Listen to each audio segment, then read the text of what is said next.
We got Fantano, I believe he is. I'm pretty sure I've watched videos of his in the past. I'm just going through YouTube and I seen that he has a video titled Drake is Back. I know Drake dropped a song recently. Matter of fact, we can react to it after we're done with this video, because I'm guaranteeing he's probably going to be talking about the song in this video or whatever.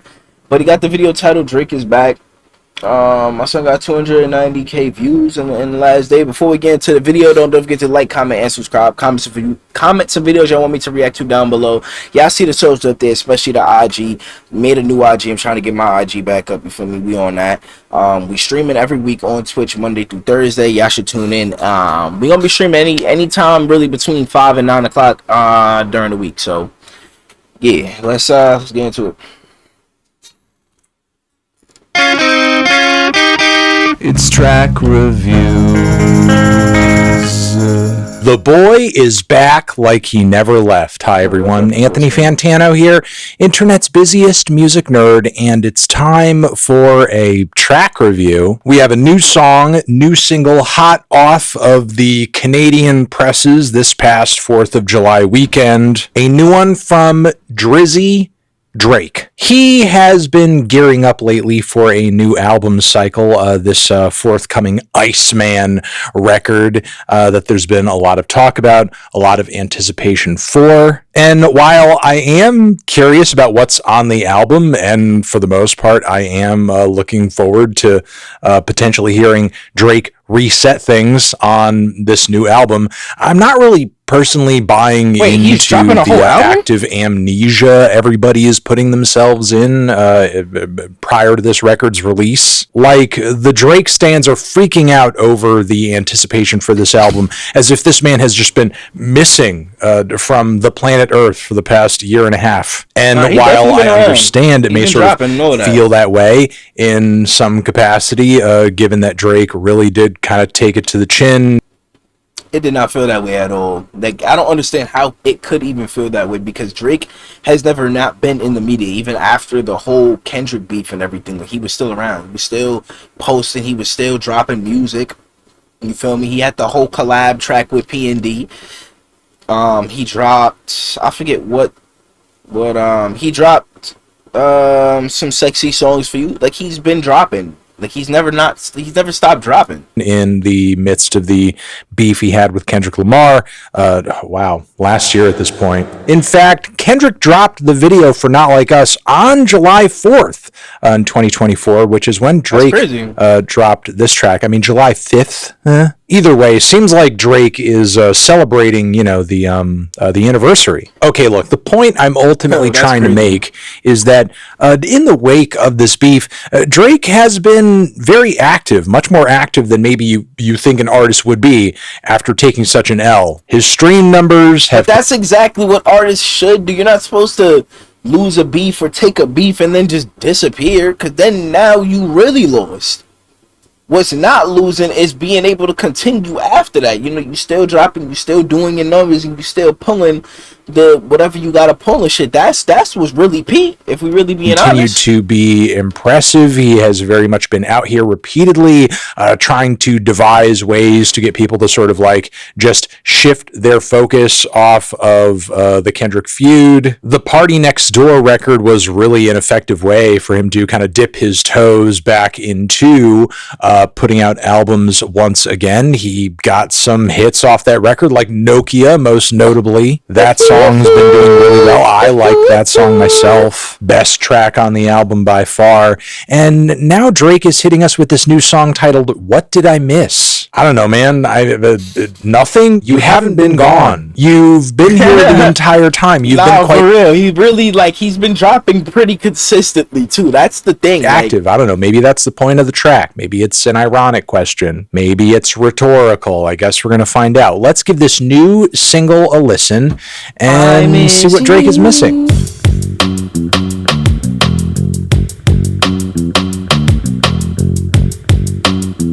We're going to listen to the track after we get my song review. Okay, a lot to go over there, I suppose. Let's just say off the bat, the die is cast, and we now have what is probably much going to be the vibes and emotions angle of this Iceman era for Drake. Of course, like going right into the content of this track, of course, Drake, for the most part, is just addressing feeling burned and upset, just over sort of like connections and residuals from the Kendrick beef. Can't really say I'm surprised to hear this, given that years after Drake's entanglement with Pusha T, he was even throwing shots and subs about that for record after record. So, I mean, honestly, we're going to be hearing about this beef and Drake having experienced it for years to come. Like, even after it's like long dead,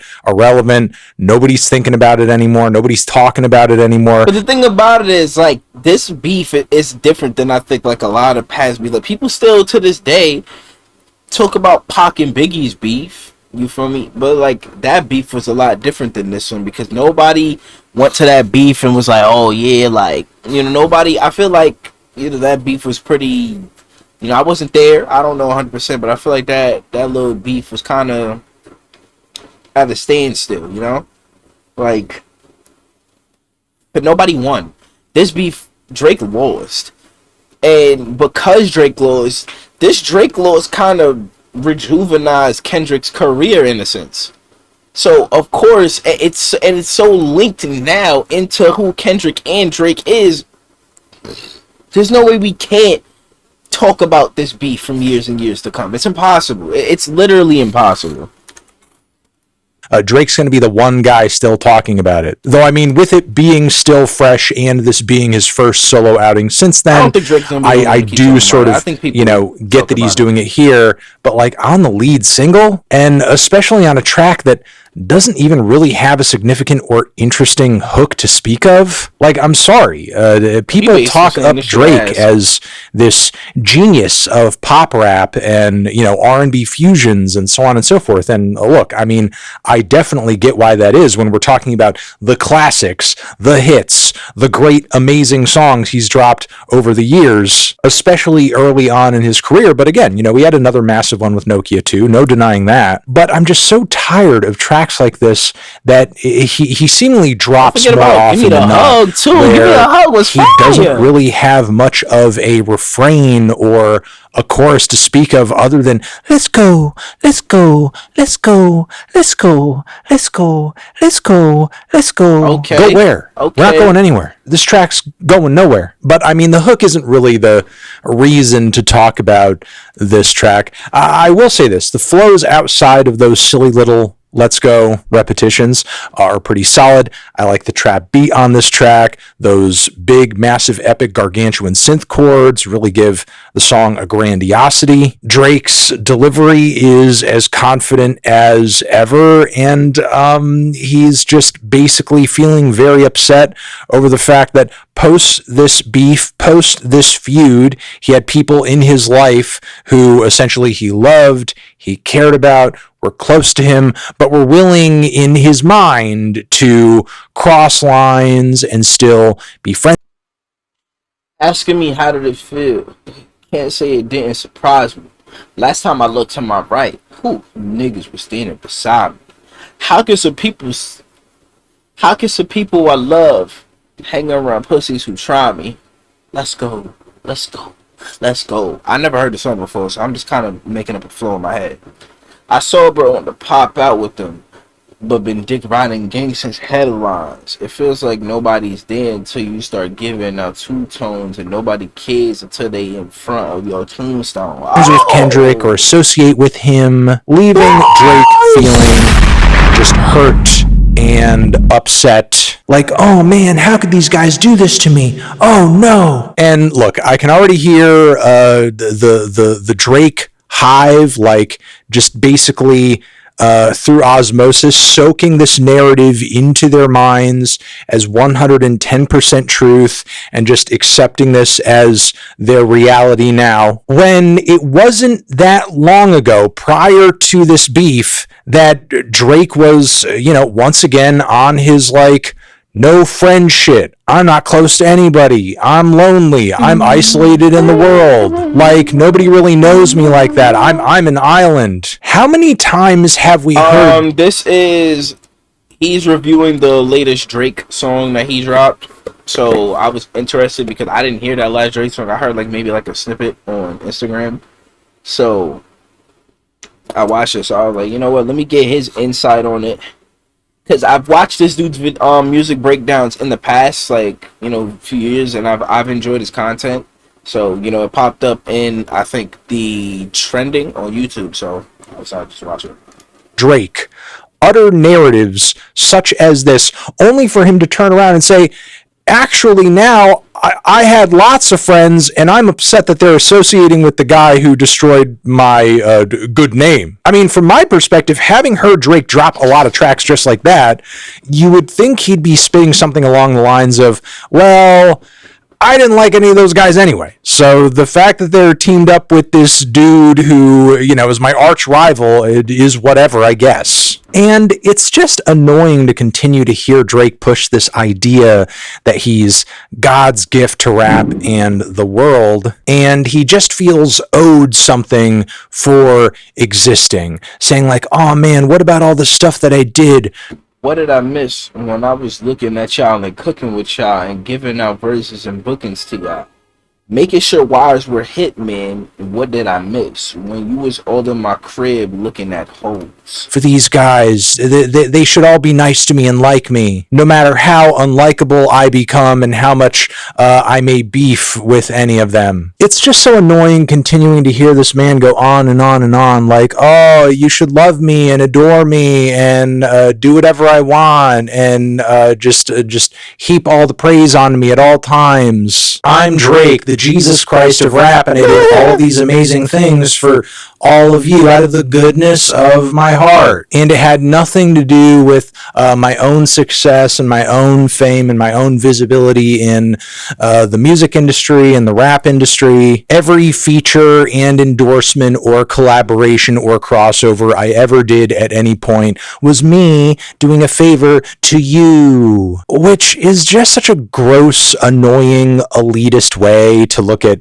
making music. I'm just tired of living in this fantasy world where Drake an elitist. That's crazy. Breathes in the direction of another artist. He's doing them a favor. But yeah, I don't know if you Hey man, WVid, I ain't gonna lie, I fuck with this video. I fuck with his breakdown. Maybe I should start doing breakdowns of songs like this. Oh, I ain't gonna lie, this man might just inspire some content out of me. Fantano, man. I hope I'm saying his name right. Fantano, one of those. I think what I might start doing is giving two different reactions to a song, right? One would be like, did y'all hear that? Was that thunder? Why was that shit so loud?